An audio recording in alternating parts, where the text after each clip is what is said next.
thank you all for joining us tonight for our discussion on the 7 proven high school strategies to stand out in the admissions process. So that poll, we have quite a few parents, some students, mostly parents, joining us tonight. So thank you all for taking the time out of your very busy schedules. We know that there is a lot going on, a lot of different ways you can be spending your time. So thank you for signing on with us.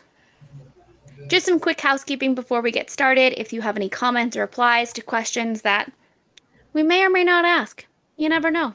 You can put them in the chat box. We'd love to engage with all of you. Also, please don't use the raised hand feature. We won't be using that today. If you have any questions for our speaker, you can put them in the Q&A and we will get to those at the end. Also, if you have the latest version of Zoom, you can turn on your closed captions and translations. We will also send out this recording tomorrow, so if you want to revisit any part of it, keep your eyes peeled on your inbox tomorrow. And with that, I will let our host introduce herself. Hi, everybody. Good evening. My name is Krista Pickett. I am a former admission officer. That's how I got my title, FAO, of Williams College. I'm also a proud alum. Williams is a small liberal arts college where I'm from in Massachusetts, and it was my dream school. So I got my dream job after I graduated, working in the admission office, and had the really humbling and exciting and hard task of helping to decide who would be the incoming class. So I have experience reading thousands of applications for a school that had an approximately 10% admission rate at the time, and where probably 80% of students who applied would have made excellent Williams students. So I learned exactly what pushes and pulls on admission officers' heartstrings. Some of that stuff we'll talk about tonight, especially grades and extracurriculars, in order to help you or your student prioritize a very strong application in the next couple of years. My other professional background includes some classroom teaching, so I'll pull on some of those anecdotes tonight. Test prep tutoring, SAT and ACT, so certified nerd here. But my main passion is college applications. I've applied to college thousands of times at this point. And I'm going into my 5th admission cycle with Ingenious. Very proud of our results, which Dorothy will get to in a moment.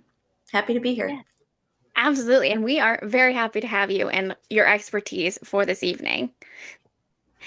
And I am Dorothy Winforty. I am the Marketing and Special Projects Manager here at Ingenious. And if this is your first time joining us, there are a few stops on our roadmap that we have to hit before we can dive in to the main event of this evening. So first stop would be our counseling team. So we have built a team of over 150 former admissions officers from top schools all across the country. So they come from schools like Georgetown, Harvard, Duke, Yale, Williams, just to name a few.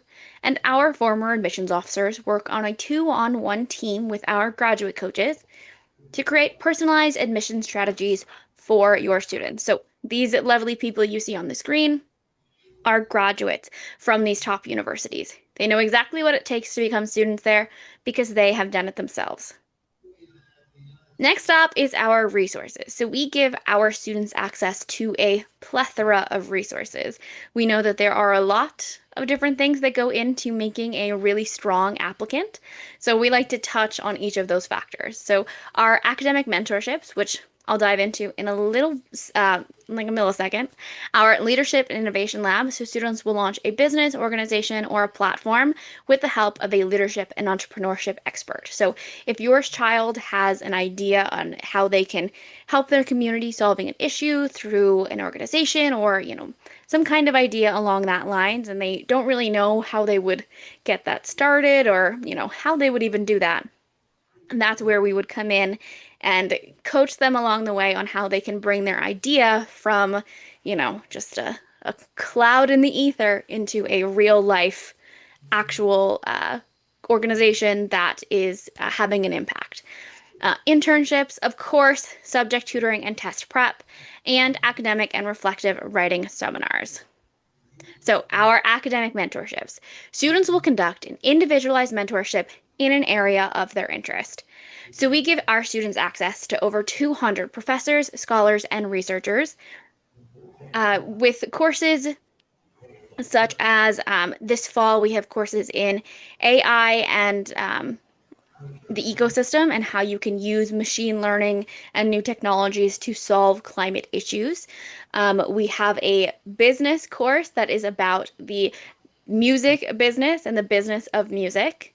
We have our, fan favorites, cancer biology, neuroscience and music. In the past, we've had astronomy courses, the statistics of basketball. So really a variety of courses for a variety of student interests. Next up is our curriculum. So we have picked our former admissions officers' brains.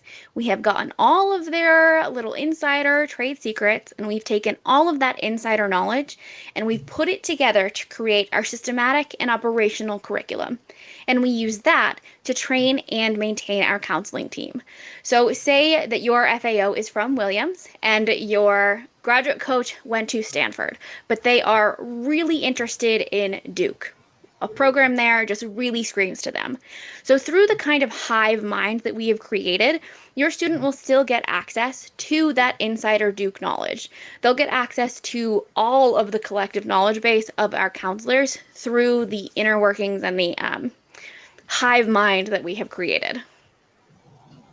Which brings us to our results. So last cycle, our students received 160 Ivy League and top 10 offers, over 500 top 30 offers, and over 1,400 top 100 offers. So last year was a really good year for us, and it is that time of year again when we are gearing up for another successful year.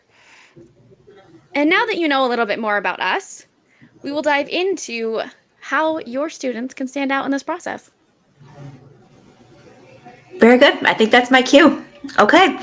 So let's pull from the thousands, it seems like, of hours I spent reading applications and pouring through. It seems like it should take hours to do each application, given how much work each student puts into assembling that finished product.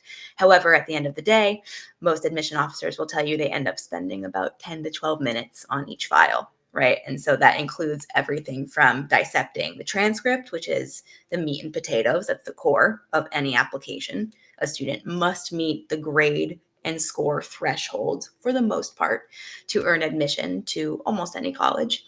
But that also includes a list of activities, a handful of essays, most likely, including one main statement that is sent to most schools via the Common Application, and a couple of supplemental essays, like why do you want to go here?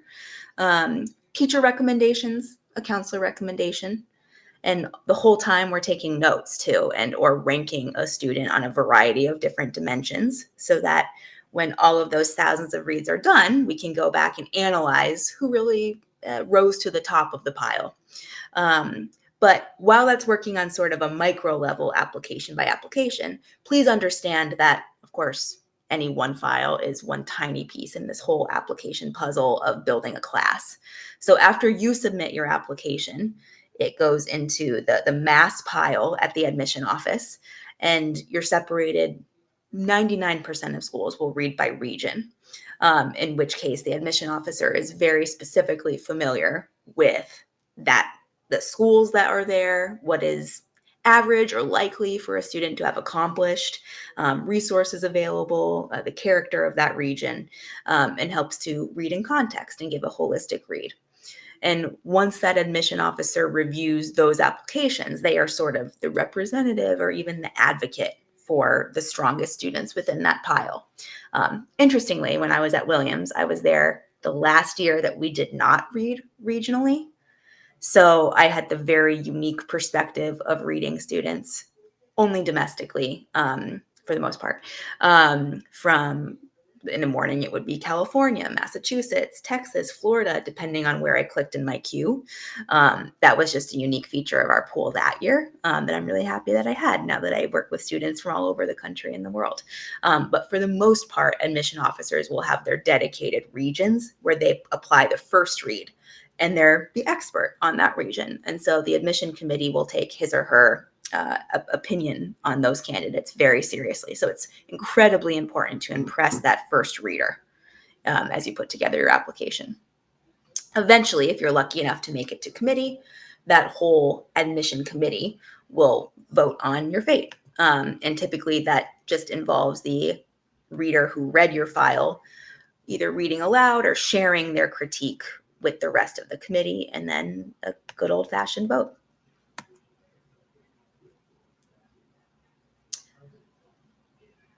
There we go. Okay. Moving right along, how do we go about making these difficult decisions? Right. So first and foremost, you'll hear the word context a lot tonight.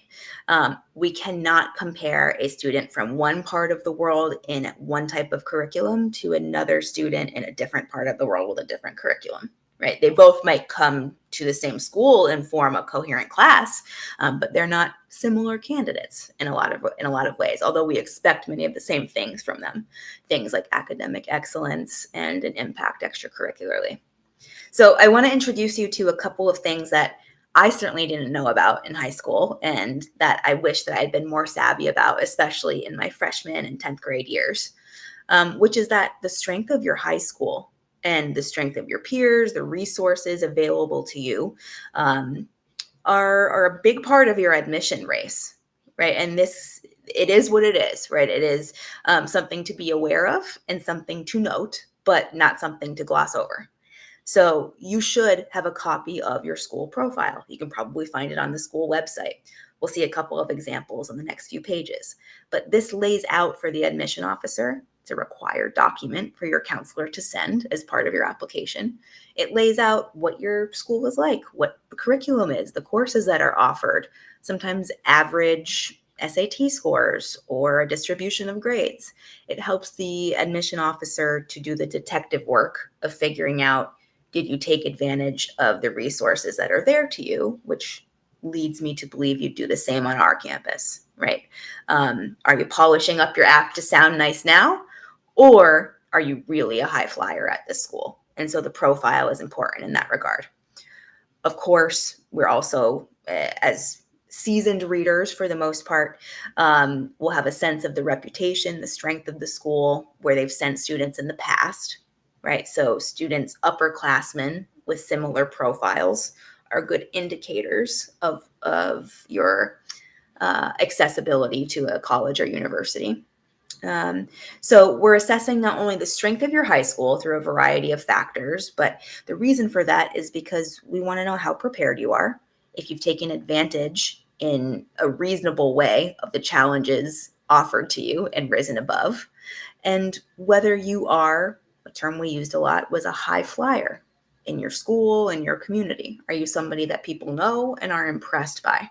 Right? Because we have reason to believe that you'll continue to earn that kind of credit in college, right? So there are certain metrics that we focus on to measure those things, like class rank, extracurriculars, and so on. But please keep in mind, as much as each of these factors is important, we're also evaluating them in the overall context of the pool too. And these are decisions that are made pretty quickly by admission officers. So as you're deciding either where to go to high school or thinking about your potential application, how you might be viewed, know that these are things admission officers are thinking about, right? What opportunities did this student have? Can they truly say that they did the best they could, right? And so that's the question that I personally use with my students when we're making decisions about, should I enroll in another AP class? Can I take it easy senior year? No. Right. These are the questions that we're continually keeping in mind is, will my admission officer friend, right, months or years down the line, recognize my decision as the correct one in context, right? The one that sets me apart to go to the rigorous type of school that I'm applying to. So, and I don't like to use the language of competing against students at your high school. Never once did we have multiple files in front of us and say like, student A and B, but not C, or B's extracurriculars are better than A's. We never talked like that. I learned quickly, even as a first year reader, that you get a sense of who strong students are because they use the application well to communicate their impact, and their grades aren't their most exciting feature. Right. We'll talk about why they're important, but how they're not distinctive for students to have high grades, although they are a key feature to earning admission to a top school.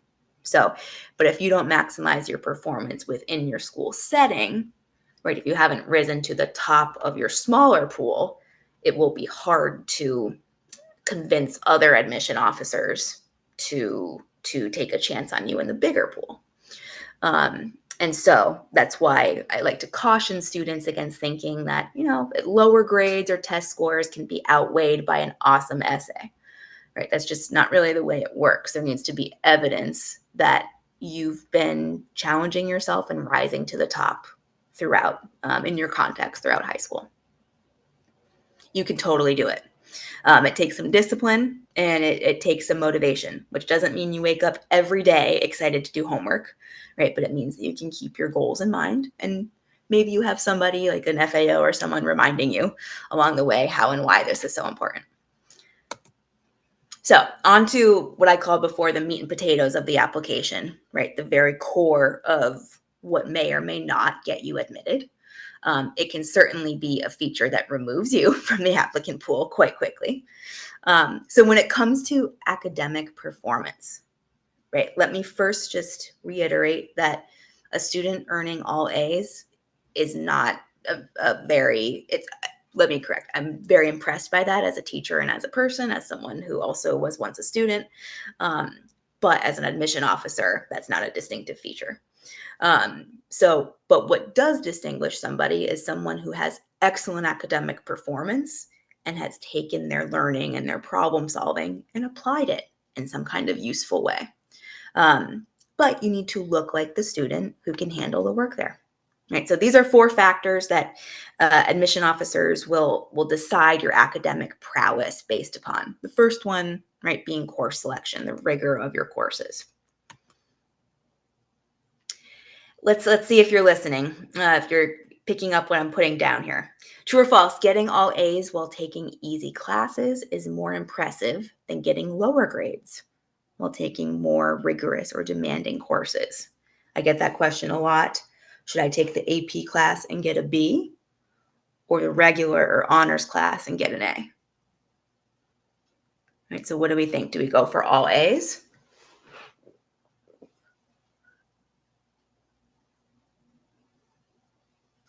One lone false rings out, speaking for the whole room, maybe. Okay. Yeah, you're absolutely right. This is false. Right, and take it from a colleague of mine from Dartmouth. But certainly we're at Williams, we looked for the 5 core courses, all 4 years: English, math, science, history or social science, in a language, a foreign language. If one of those, like language, isn't your cup of tea, of course it can be subbed out for an equally rigorous class. Right. So, and 5 is the minimum that we're looking for here. By the way, the answer to the question when students ask me that is take the AP class and get an A. So we can hook you up with some tutors who might be able to help. And I want to emphasize, we'll do that in a couple of slides here, that we want to take a reasonable amount of rigor, right? We're not asking for students to enroll in things that are not going to be service their application. So first of all, it has to be available to you, right, at your school. Or is something like an online course, supplement, dual enrollment would be a way of showcasing you are willing to go beyond what is offered to you easily. That's something that maybe more upperclassmen tend to take advantage of, but takes planning, right? So first of all, make sure you're familiar with what your school offers and work with a counselor, your parents, some savvy upperclassmen to figure out what a good plan for the next couple of years might be, right? Go subject by subject. English for 4 years, here's the ideal progression. Move on to math, science, and so on. And have room for flexibility. Some, maybe courses aren't offered every year. Maybe there's a schedule conflict. But we want it to be pretty clear that you have, like I said, taken a smattering of courses that puts you at among the most competitive, the most intellectually engaged students at your high school. It does not mean you have to break your back and take every demanding course, although that is a tactic and a successful one among many of our most driven. So be reasonable, use some context. Your college counselor at your school can be a good guide in that regard. And of course, so can your FAO or your graduate coach or so on. But what I would recommend to most students is to consider taking honors where available, an AP or two in your early years if it's offered at your school. Do not panic if APs aren't available at your school. Your reader will know that from the school profile. And many actually great schools in the US and abroad don't use the AP program. So again, this is what a school profile might look like, right? And if I'm an admission officer reading 4 or 5 applications from the same school, and I'm getting a sense of, wow, the students take really advanced math courses here, right? Or I see the student doesn't have a math class senior year. Did they run out of things to take? And I go and see, oh, actually, they had about a couple more courses. They just decided not to take it, right? That's just something I note. And so we were, not to brag, but we're pretty great detectives. And we remember from read to read, or as we get familiar with a region, kind of what's typical. And so you want to be aware of who's come before you and what a strong applicant from your school in theory looks like, so that you can try to model that.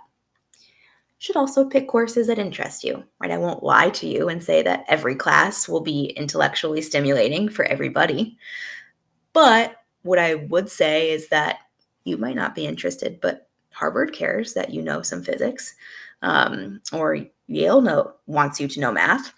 And so if these are top schools that you're looking at, you have to look like a top student, which is someone who is engaged across the board, right? If you're someone for whom it's a little bit of pulling teeth to take some rigorous classes, we should keep that in mind when it comes to the type of academic vibe that you would like in college too. But you're signaling with your choice of classes your engagement, your ability, and your what we call your application persona, right? And we'll go through some examples in a little bit about what that might look like for somebody interested in STEM versus the humanities.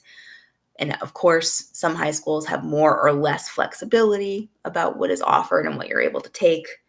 But those sorts of things reflect on your transcript and give an impression of your interests. So we should, of course, take the most demanding courses in the things that we're best at. And likely those are things you're interested in too. I would say if you certainly want to get into a very top ranked school, you should consider taking courses, like I said, across the curriculum that are challenging. At Columbia, they want classics majors to have taken calculus, right? So doesn't mean that you need to be a theoretical physicist or mathematician, but you to rise to the top of someone who is a pool that is very well rounded, but also everyone has a niche. You want to show that you have versatility, right, and potential to change your mind too, and combine disciplines. So, and then we'll have to make some decisions because I haven't met the student who can do everything. So we'll have to make some decisions about, is it better to prioritize this demanding course or this other one, right? Is it worth dedicating all of my time to struggling through this course when I could be focusing on other things, right? So these are conversations and reflections to have with parents, as a family, with teachers, right? Ask your current year teacher, what do you recommend for me based off of my work in your course this year? But also your college goals too. And we want to take courses that look like the sort of student that we are and aspire to be, right? So top students will often take the most demanding courses, but it is important that we take courses that match our abilities and interests as well. All right, have you been listening? You should take as many AP courses as possible, true or false?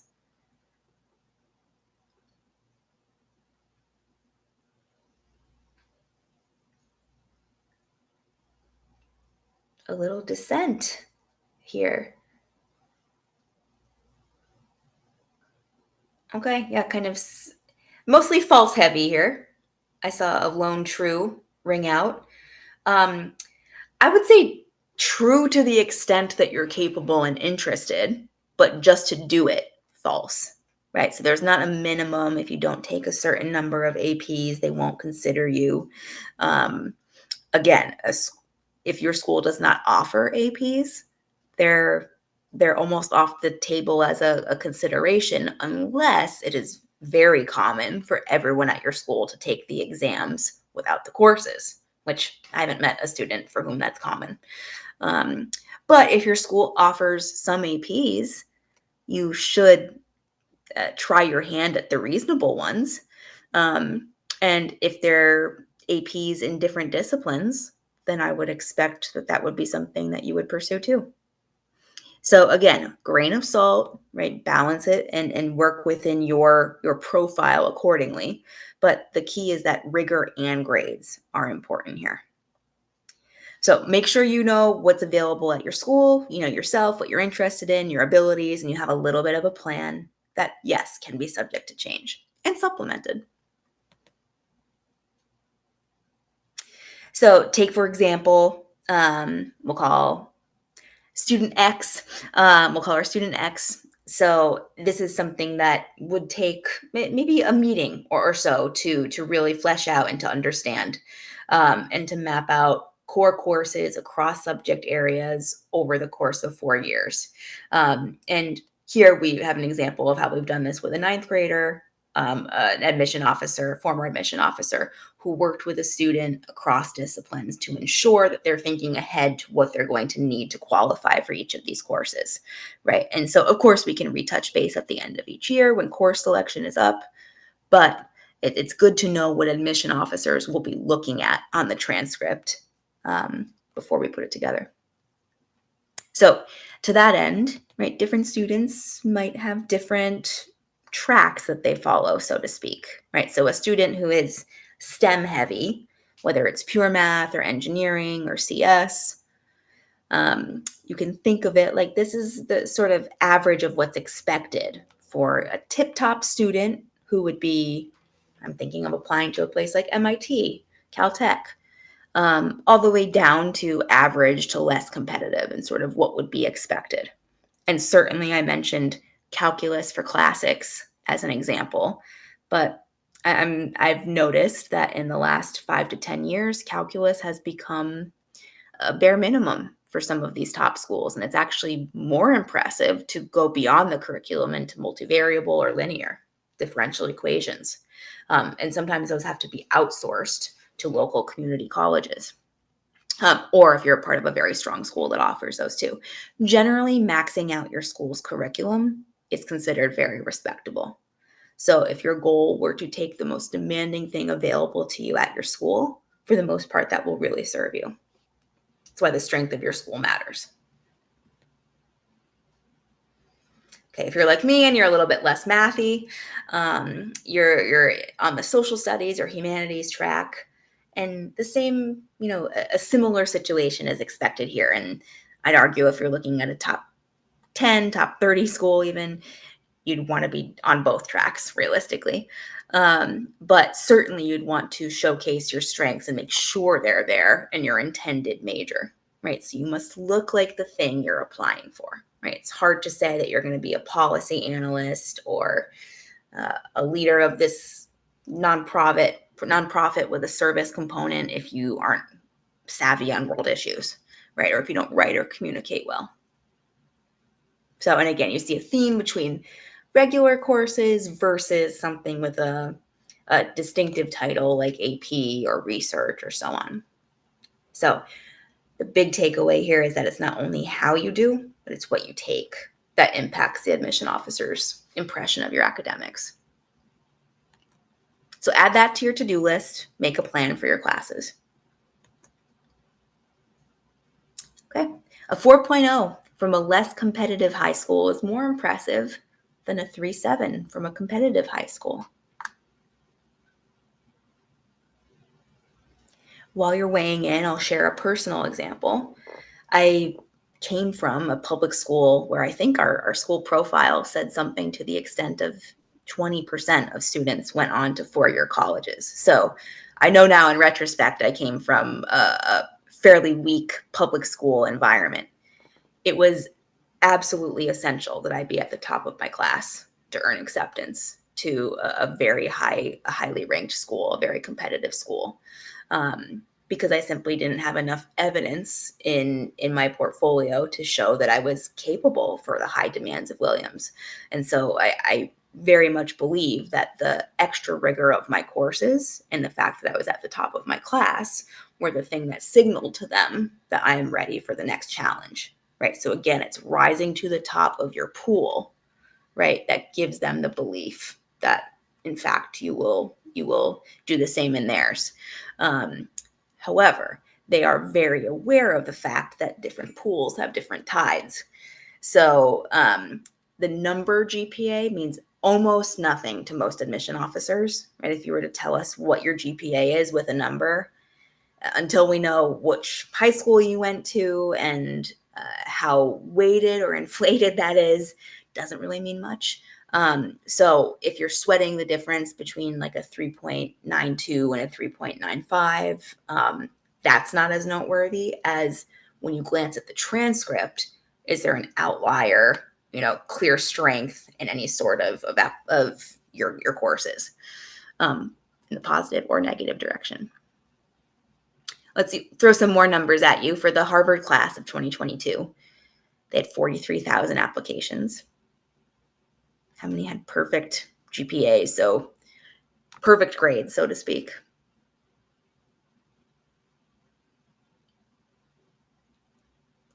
Yeah, Frederick's on it. He knows our trick.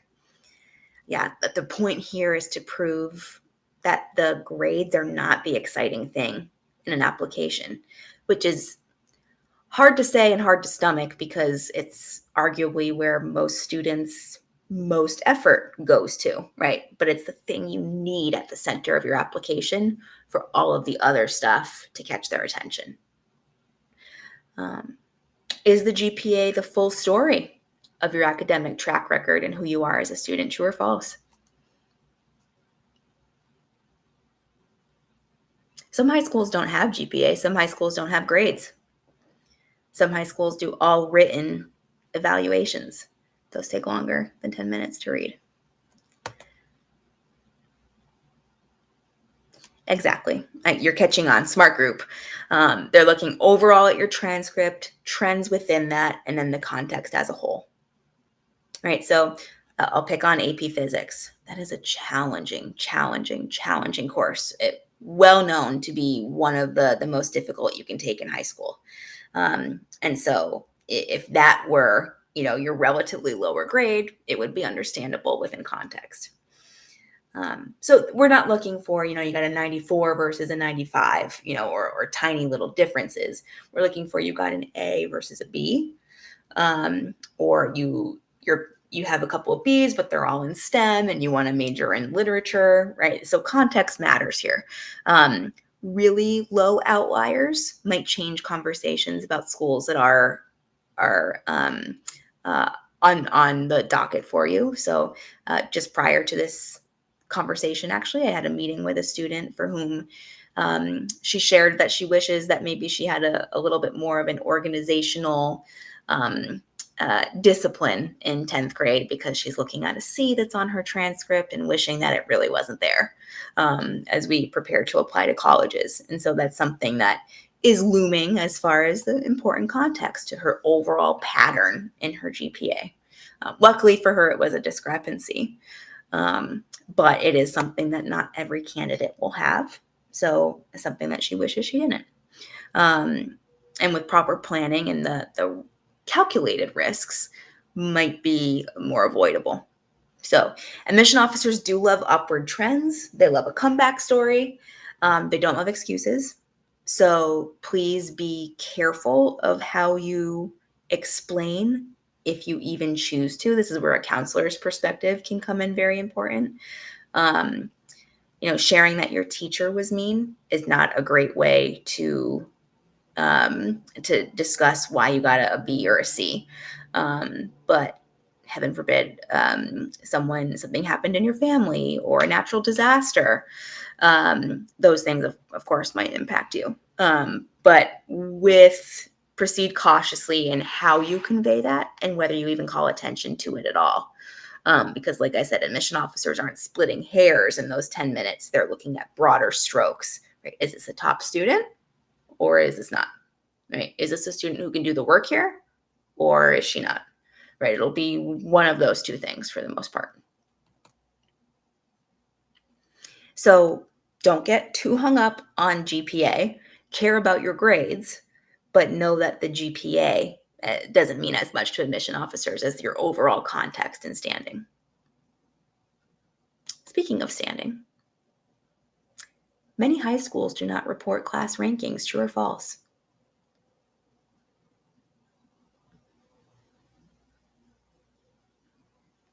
I wish they all did. That would have made my work so much easier as an admission officer. Instead, I had to figure out who the real A's were and like the soft A's. Or like the medium part of the class versus like really the top of the class.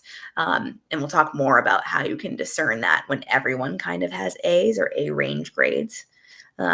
True. Very, very many schools, especially a lot of private schools, don't report rank. Or if they do, it's not very exact. At Yale, where do you think people are ranking? What percentage were in the top 10% of their high school classes? So I know there's some Californians in the group. Average public high school, the bigger ones can be up to 500 per grade. So that means you're top 50. Yeah, it's just about everyone. And those 5% have something else going for them. So that's a given. That was almost a given at Williams, that you would be at least in the top 10%. And the number that I like to use for students when we're talking about Ivy is aiming for the top 5 or top 1 to 2%, in terms of achievement. So this isn't to put undue pressure. This is to give some perspective about where a school like Yale gets that very low admit rate, from truly only picking a very rare handful of students, right? Not every valedictorian even can go to Yale. So class ranking will typically be weighted anyway, right? But that's why admission officers are a little bit wary of it. It's looking at the transcript itself is the more helpful tool, right? Unweighted and weighted, they're going to be looking at weighted because they want to see with the rigor involved how you fared versus unweighted just takes into account your raw grades. We are essentially looking at that on the transcript, but the weighted gives credit to the rigor that you took on. Some students will artificially inflate their rank by taking, a couple of not so challenging AP courses, for example, later in high school. But that's why admission officers are onto that trick. So this information might come into play in your application if your rank is strong, right? This is an optional piece of the application to share what your rank is. You can indicate that you don't know based on the school, or simply not fill it in. But my goal for all of my students would be able to at least claim top 10% within their school, right? And then that GPA means something. Right. And it helps the admission officers to read more students from your school too. So it puts you in context. It's a quick, easy way to compare. Some state systems, they have like the auto admit, top 7%. We'll get into Texas, or it doesn't work that way in Florida. But I know some other state systems do. And it's a guarantee that they're getting an academic high flyer. But it's not offered everywhere, not calculated everywhere.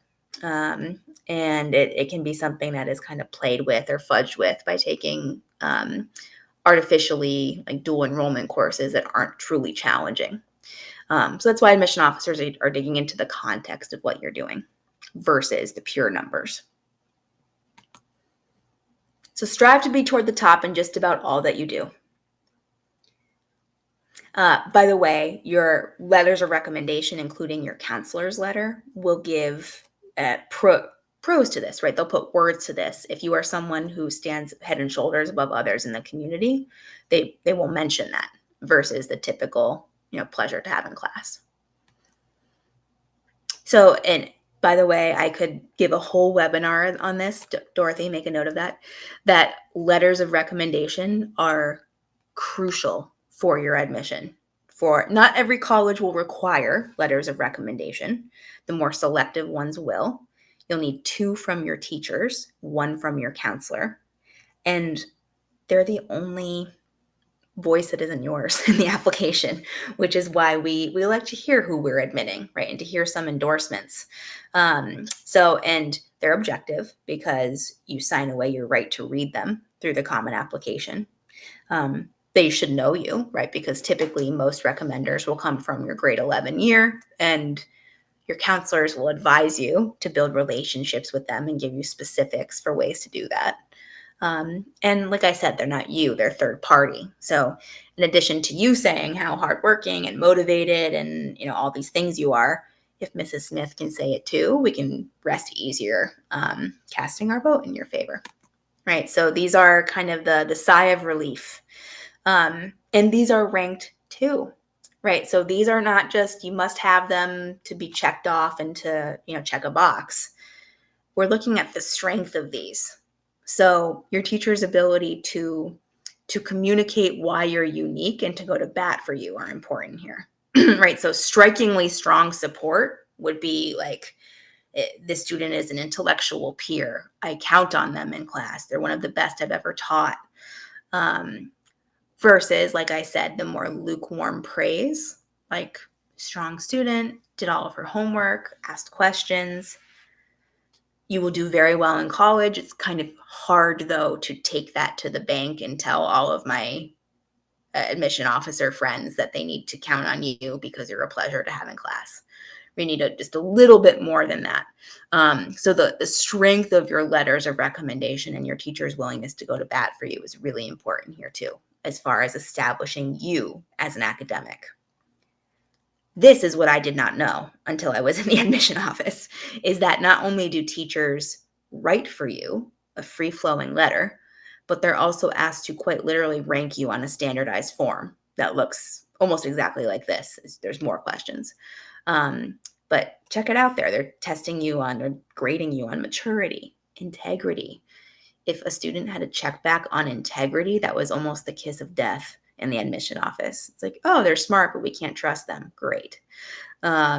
Leadership, right? Reaction to setbacks. When you don't get a good grade, are you someone who complains? And I could often hear teachers like screaming for help in these.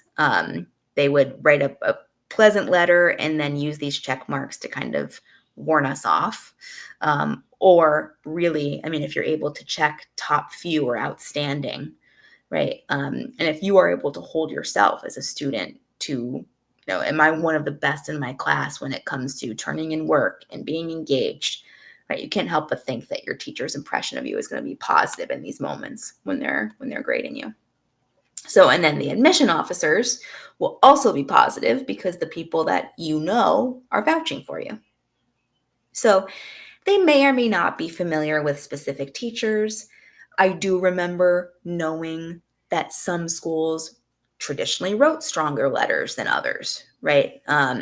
Often from private schools, we expect stronger letters because the student-teacher ratio is often smaller. So again, this is another thing where context is really important here. In California, as I mentioned, the student and counselor to teacher to student ratio is huge. It's something like 500 to 1 at public schools. So we don't expect these really profound letters from counselors in California. They're welcome to submit them. And of course, we do see them every year. But usually that's a counselor going far above and beyond. And so context is important to know that. Will my teacher be writing a letter? Will my counselor? What will they say? And so on. So, and that's something I like to help my students plan for as early as 9th grade, practice getting to know their teachers, and then come 11th grade, target a couple early to build relationships with. And by grade 11, you'll be asking them the spring of grade 11 to support your application. And hopefully you'll have gathered a number of really strong examples of reasons that they should. So again, we're looking for above and beyond praise right? And a couple of key things. You don't have to have done, everything under the sun to be a great student. You have to stand out in a few key ways that are true to your goal and your persona.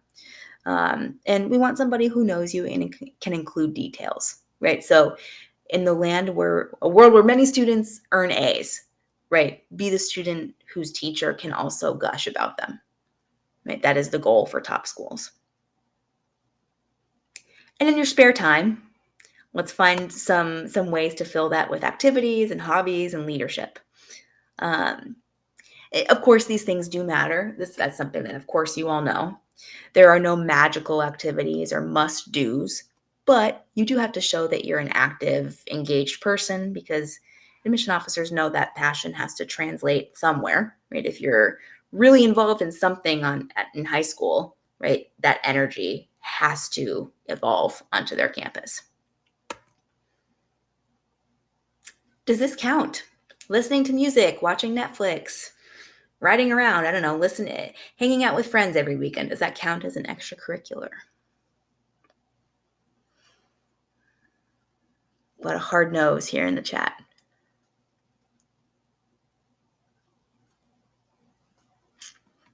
Okay, there we go. We can always dress it up a little bit, right? We would encourage you to take your interests that are genuine and make them into something more official, right? So if you like gaming or drawing or whatnot, find a way to make that into a leadership position and do it with others. These are an unexhaustive list of extracurriculars, right? We typically think of clubs, but you can do competitions, outside involvement in volunteering organizations, your church, community, internships, jobs. All of these things count as extracurriculars, right? Plus, even family responsibilities can be accounted for in your application. Do they favor any activity more than or one category, like community service or internship, over others?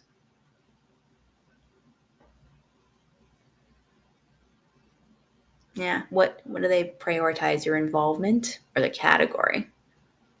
Good. We're on the right track. They care more about your impact and your depth within that activity than the actual activity itself.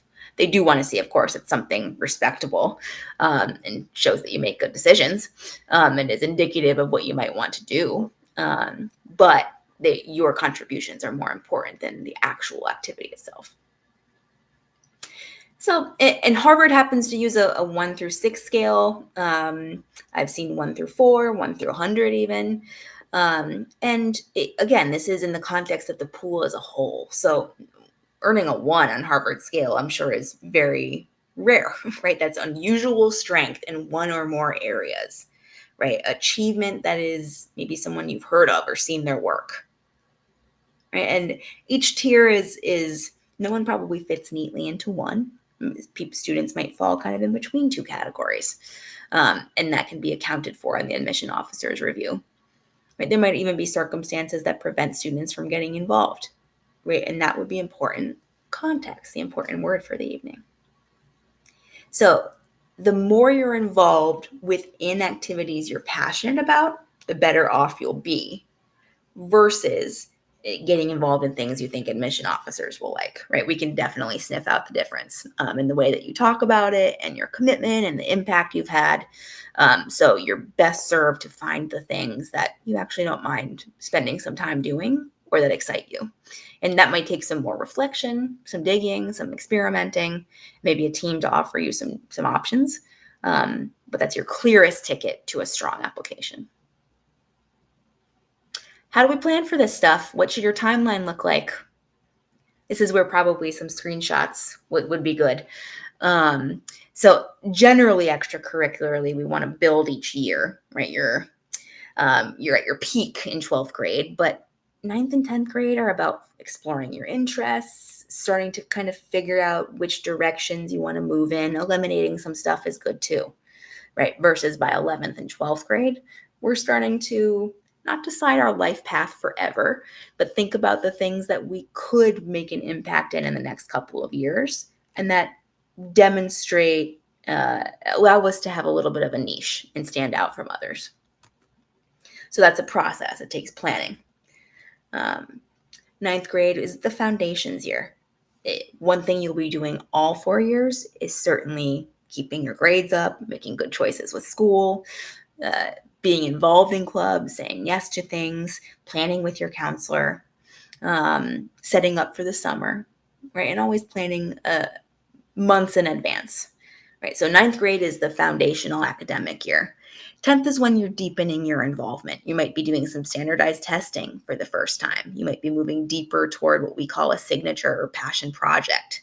Maybe you'll try research for some more advanced students. And we might be starting to narrow into a little bit more of an application persona. Still doing exploration though too. By 11th grade, we hope that you've hit your stride and you have a sense of where you might be headed, but you're still flexible. So you are definitely doing research with us at that point. You're thinking about some competitive summer programs. You are doing your SAT, and you're making a mark within your field, right? So you have a sense of what you might want to major in by this point. Here's an example of a high level kind of zoomed out. Ninth grade, you're joining some clubs, trying some things, dabbling. Keep some things around, try some new things based on a combination of interests in 10th grade. We don't have to say no to anything yet. We're not too busy yet, still forming a good foundation. But we want some leadership by grade 11. 11 is the last full year you'll get to report in your application. And then come 12th grade, we still have stuff in the works. You'll still get to update your applications even after you submit, usually around November.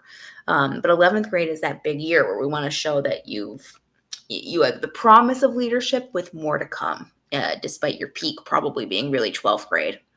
But we can't become president of something if we haven't been a member for the most part. Here's the humanities example, right? And again, we could do a million different examples of pathways students can take through high school to form a persona, right? Whether it's a business student who kind of works through, do I like investing? Do I like entrepreneurship, marketing? And they kind of figure that out by 10th grade. And then they try an internship or a job or start their own business, and they have impact throughout 11th and 12th, right? So with your constellation of interests, our hope is that you grow each year and you're hitting those benchmarks of leadership and impact, all while keeping your grades up. So please meet Bobby. We are very proud of and happy for Bobby.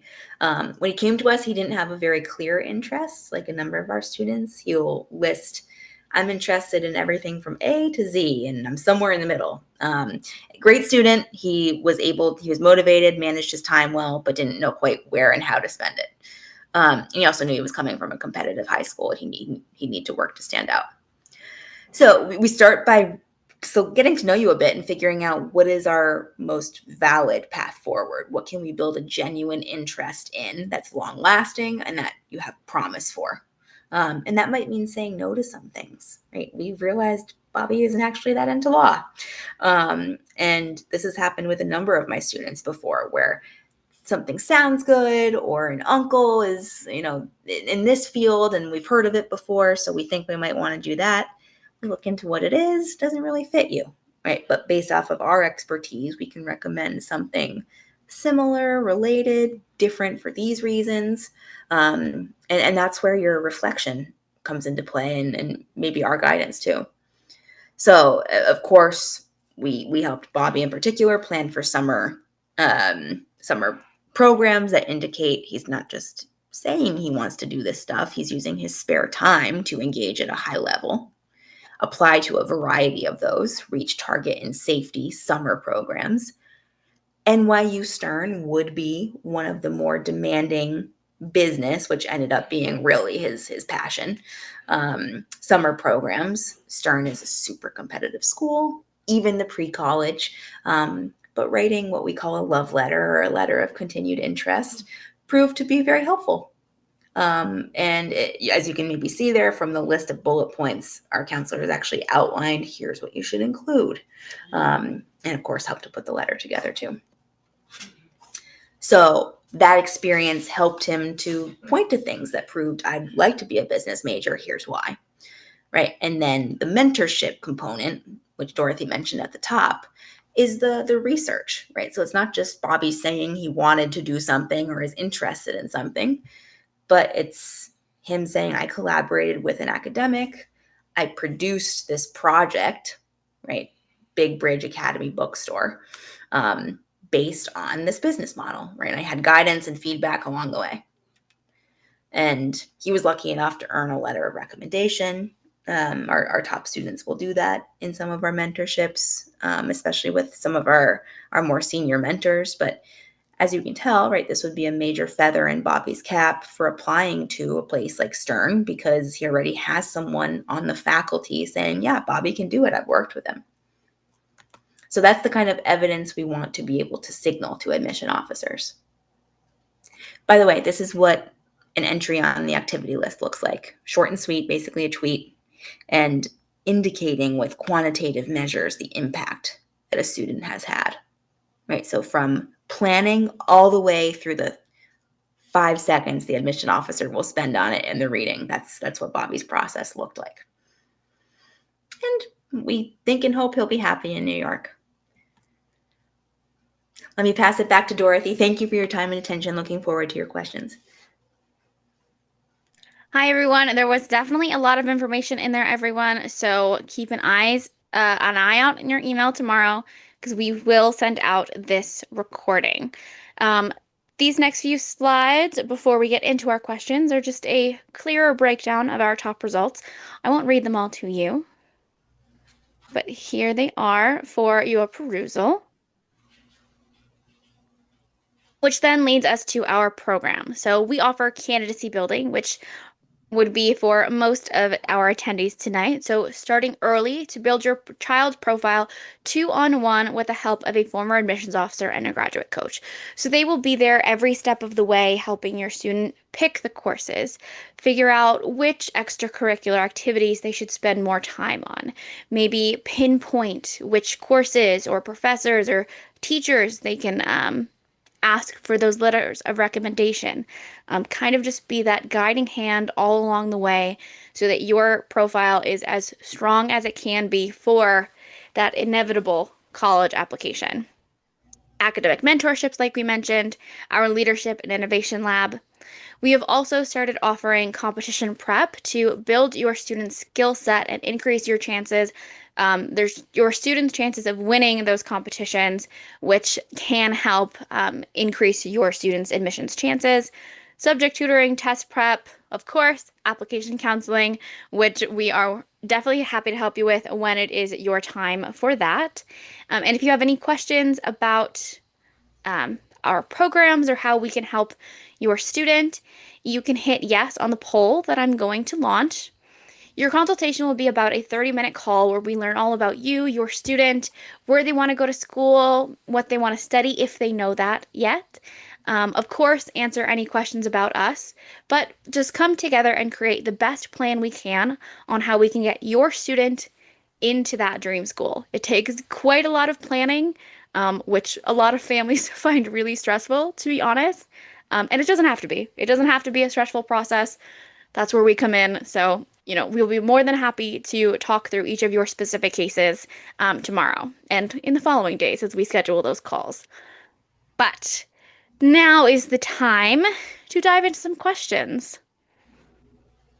Yes, I've been reviewing, so I think I came prepared.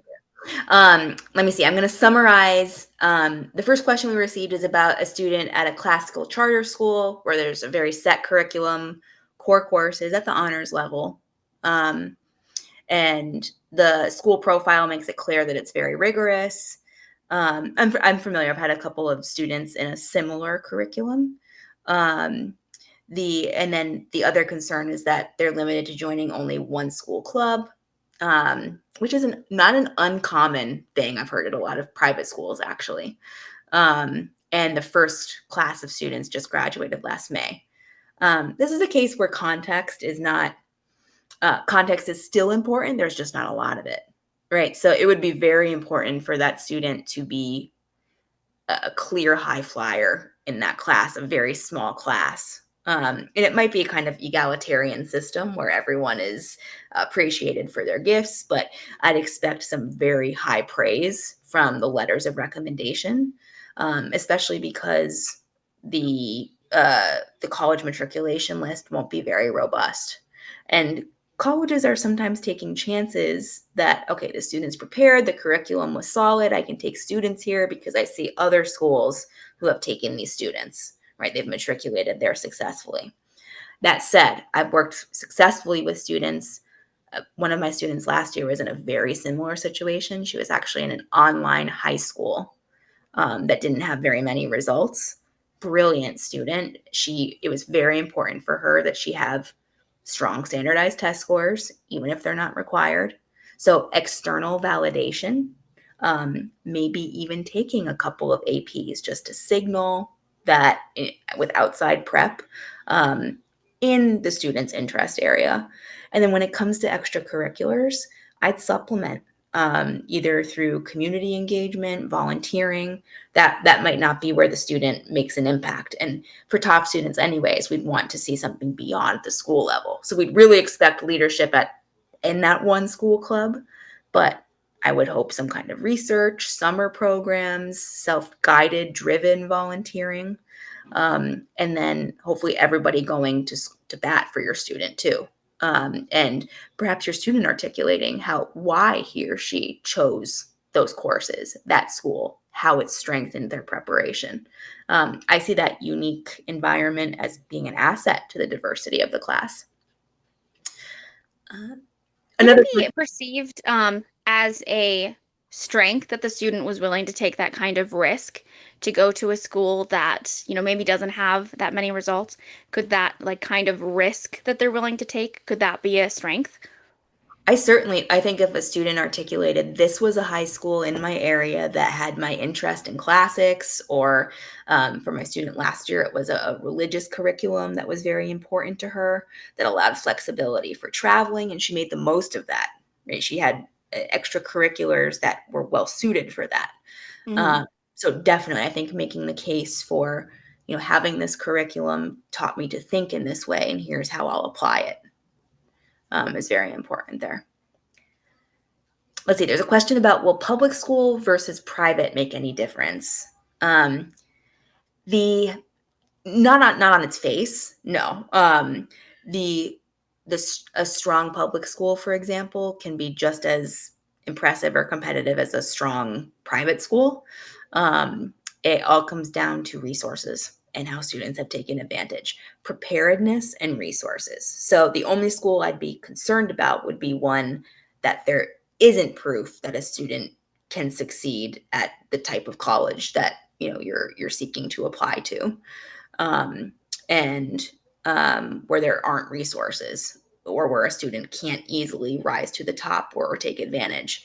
But as cheesy as it sounds, the answer to that is the best school for the student would be the one where he or she has the right curriculum, the right teachers, and can do their best work. That's a conversation I've had with a lot of students. Do I stay in this private school, or do I go to this public school? The curricular offerings and the chance for extracurricular engagement, um, the competition of those around you are all factors that can come into play. Let's see, what is the typical expected weighted GPA for top 5, top 10% applicants? Um, and then their guess was about a 4.7 or 4.5. I imagine. I don't feel very well versed in GPA numbers, only because I always just look at the transcript and the rigor. So I don't really think of what the number might be. I know a 4.7 is high, and that would certainly probably indicate that the student is toward the top of the class. But some schools are on a 5.0 scale. My high school was on a 100-point scale. Um, that would be up to the admission officer to take with a grain of salt and determine. But anything above 4.0 sounds good. Um, Let me see. For the recommendation letters, do they have to be from a STEM teacher and one from a humanities teacher? That's the quick and easy rule of thumb. Yep, that's to make sure that you're covered. And MIT, I think, actually requires that. You wouldn't think they'd require humanities, but they do. Can 9th and 10th be used for recommendations? Ideally, no. 11th would be much better. Can you submit additional recommendation from outside of school? You can. There's not going to spend still more than 10 or 12 minutes on your whole file. So only if you want them to condense the whole read to encapsulate that. So not just like a coach saying Bobby's great, but like he reshaped my nonprofit, indispensable intern, that kind of, and not even another teacher. It should be another perspective, I would say, at that point. Maybe someone you've done research with, for example. Let's see, have I missed any, Dorothy? There is one in the chat about how can talent and awards in the visual arts impact a decision? Good question. If it's an arts focused school, that might be the premise of an app, for example. Usually that is expressed through a portfolio. So even at a traditional university, if you apply for an arts major, whether that's visual, performing, dance, theater, whatever, there might be an audition. There might also be a portfolio. Those are not reviewed by admission officers who think everything you do is great, but it's reviewed by faculty who are like, yeah, they're on pitch, or yes, that's great technique. We want them there. And typically, if a student gets a thumbs up from that evaluator, they're moved into the little tip pile. That said, though, you must also have the grades.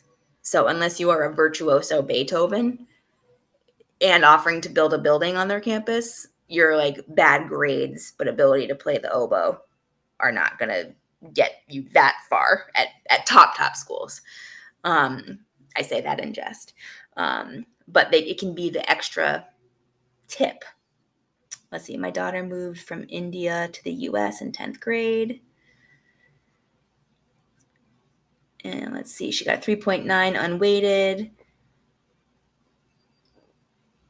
Let's see. I would recommend using the additional information section and or your counselor letter. And I wouldn't want any student to spend much time in their application saying like, oh, this wasn't what it was could have been because of this. Instead, we want to focus on the highlights. So if there's something that is worth sharing, like a sickness or versus just it wasn't my best, focus on this. I'd rather you not even call attention to it. And actually, maybe you shouldn't be the one calling attention. Maybe a counselor could do it. And I've guided students to have conversations with their counselors, like, "Hey, I did get a C in 10th grade math. I'm hoping you can speak to how that's kind of an outlier grade for me. And you've seen me rise to the occasion since then. Or maybe you can talk about how my transition from high school was a huge adjustment and you can't believe how well I handled it." Right. And that can give some context. Great There initials too, are fellow KP. there are some webinars that we have that are more geared towards juniors that we hold in the springtime, where we go into the letters of recommendation a little bit more and how you can kind of give the teacher like a little checklist of like these are some things that, it would be great if you could mention. Could you touch a little on that, Krista? Yeah, with pleasure. As someone who wrote these as a former AP English teacher, um, typically teachers will get requests of anywhere from at least you through a couple dozen students who are asking them to write on their behalf. They want to do a good job. They're often not paid for it. But they want to say specific and unique things. So it's helpful for you to say, hey, thanks for writing for me. I thought you could highlight X, Y, and Z as evidenced by A, B, and C, because of course you've been working hard all year. And our hope is that they'd be like, wow, thanks so much. These are the highlights. You're right. And maybe even kind of use some of your nice wording about yourself as they're trying to make their work a little bit more streamlined. Yeah. Yeah. Emily, yeah, thank you for raising that. So if there's any kind of sickness or, and please keep fighting, is sending all kinds of strength too. But yeah, I think that's very important personal context to include. Absolutely. Awesome. Well, thank you so much for your time, Krista, and answering all of these questions for us. Thank you again. You are one of our favorites for a reason, so thank you. Right back at you. Thank you all for being here too. Yes, and thank you all for joining us. Hopefully, we can see you at another webinar. Next week, we will be diving into the Apply Texas system. The week after that, we'll be going over the California system. And then on the 23rd, you'll be receiving emails about this, but we are hosting a admissions office simulator where we will be showing you what it really looks like when student admissions officers, have students that they're reviewing and how they fight for those students and, which student will win out. So we are hosting that event so you can get a peek behind the curtain. So keep your eyes peeled on your email for that, and hopefully we can see you at our other webinars. And thank you again, Krista, for all your time. My pleasure. Good luck, everybody. Thank you. Yes, have a wonderful evening, day, whatever time of day it is where you are. Go forth Alrighty. and Have a good night, everyone. Bye.